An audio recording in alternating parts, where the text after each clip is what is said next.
Assalamualaikum warahmatullahi wabarakatuh. Nama saya Muhammad Kamil Hidayat dengan NIM 1940210051 akan membahas tentang sistem pers di Indonesia.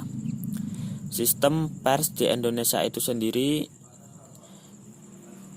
terdapat 4 poin penting yang akan saya jelaskan saat ini.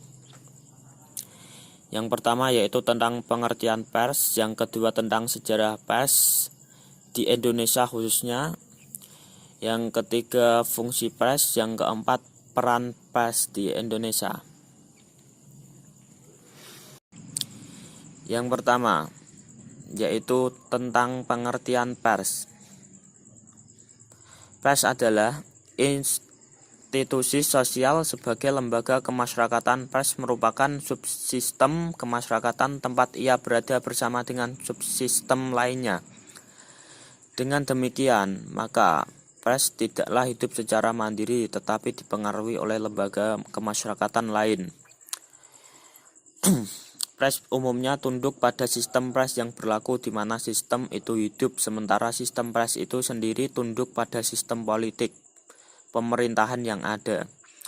Bersama dengan lembaga kemasyarakatan lainnya, pers berada dalam keterikatan organisasi yang bernama negara. Oleh karenanya, pers dipengaruhi bahkan ditentukan oleh falsafah dan sistem politik negara di mana pers itu berada. Singkat kata, perkembangan dan pertumbuhan pers tidaklah dapat dipisahkan dari perkembangan dan pertumbuhan sistem politik di mana pers itu berada, dan merupakan subsistem sistem politik yang ada. Yang poin kedua yaitu tentang sejarah pers di Indonesia. Sejarah pers di Indonesia itu sendiri terbagi menjadi 4 masa, yaitu masa perjuangan, masa kemerdekaan, masa Orde Baru, dan masa reformasi. Pada masa perjuangan, pers di Indonesia mulai berkembang jauh hari sebelum negara Indonesia diproklamasikan. Pers telah dipergunakan oleh para pendiri bangsa sebagai alat perjuangan untuk memperoleh kemerdekaan. Sejak pertengahan abad ke-18, orang-orang Belanda mulai memperkenalkan penerbitan surat kabar di Indonesia.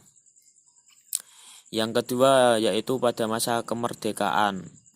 Masa kemerdekaan antara awal kemerdekaan dan sepanjang masa demokrasi terpimpin hingga menjelang Orde Baru tahun 1966, kehidupan politik terutama dunia kepartaian sangat berpengaruh terhadap perkembangan pers nasional. Bahkan sebagian pers memilih pola pers bebas seperti di negara liberal, dengan kadar kebebasan dan persepsi tanggung jawab yang banyak ditentukan oleh wartawan secara individualis. Muncul nama seperti Rosian Anwar, Mochtar Lubis, B.M. Dia yang ikut berjuang dengan pena dan tulisan untuk membakar semangat juang bangsa Indonesia dalam meraih dan mengisi kemerdekaan. Yang ketiga yaitu pada masa Orde Baru. Pada masa ini, produk perundangan pertama tentang pers adalah UU nomor 11 tahun 1966. Pada era Soeharto, pers dinyatakan sebagai salah satu media pendukung keberhasilan pembangunan. Bentuk dan isi pers Indonesia perlu mencerminkan bentuk dan isi pembangunan. Kepentingan pers nasional perlu mencerminkan kepentingan pembangunan nasional. Dari kenyataan ini, terlihat bahwa pers Indonesia tidak mempunyai kebebasan karena pers harus mendukung program pemerintah Orde Baru. Dan juga pers berfungsi sebagai alat represi. Yang keempat yaitu pada masa era reformasi. Pada tahun 1998, lahir gerakan reformasi terhadap rezim Orde Baru. Keberhasilan gerakan ini melahirkan peraturan perundang-undangan sebagai pengganti peraturan perundangan yang menyimpang dari nilai-nilai Pancasila. UU nomor 40 tahun 1999 merupakan salah satu contoh. Sejak sistem politik Indonesia mengundangkan UU nomor 40 tahun 1999, secara normatif Pers Indonesia telah menganut teori pers tanggung jawab sosial atau kebebasan pers yang bertanggung jawab pada masyarakat atau kepentingan umum. Berbeda dengan UU nomor 11 tahun 1966 Junko, UU nomor 21 tahun 1982 yang memberi kewenangan pada pemerintah untuk mengontrol sistem pers. UU nomor 40 tahun 1999 memberi kewenangan kontrol kepada masyarakat. Penanda itu terletak antara lain pada pasal 15 dan 17 UU nomor 40 tahun 1999.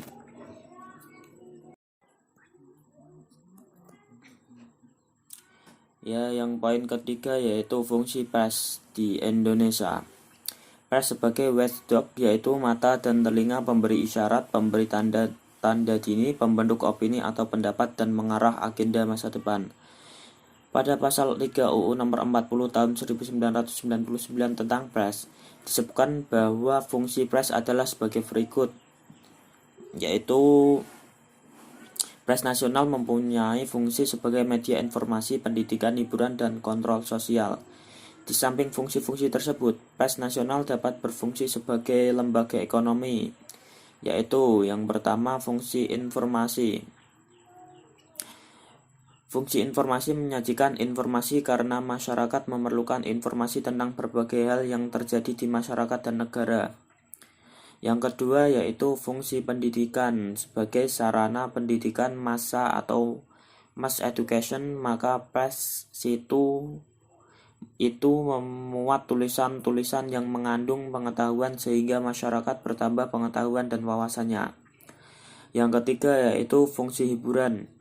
Hal-hal yang bersifat hiburan sering dimuat pers untuk mengimbangi berita-berita berat dan artikel-artikel yang berbobot. Hiburan dapat berupa cerpen, cerita bergambar, cerita bersambung, teka-teki silang, pojok, dan karikatur. Yang keempat yaitu fungsi kontrol sosial. Fungsi kontrol sosial yaitu sikap pers dalam melaksanakan fungsinya yang ditujukan terhadap perorangan atau kelompok dengan maksud memperbaiki keadaan melalui tulisan. Tulisan yang dimaksud memuat kritik baik langsung atau tidak langsung terhadap aparatur negara atau lembaga masyarakat. Yang kelima yaitu fungsi sebagai lembaga ekonomi. Pers adalah sebuah perusahaan yang bergerak di bidang penerbitan. Pers memiliki bahan baku yang diolah sehingga menghasilkan produk yang namanya berita, yang diminati masyarakat dengan nilai jual tinggi. Semakin berkualitas beritanya, maka semakin tinggi nilai jualnya. Pers juga menyediakan kolom untuk iklan. Pers membutuhkan biaya untuk kelangsungan hidupnya. Ya, yang poin terakhir yaitu peran pers di dalam masyarakat demokratis. Menurut UU nomor 40 tahun 1999 tentang pers, maka pers nasional melaksanakan peranan sebagai berikut, yaitu yang pertama, memenuhi hak masyarakat untuk mengetahui dan mendapatkan informasi.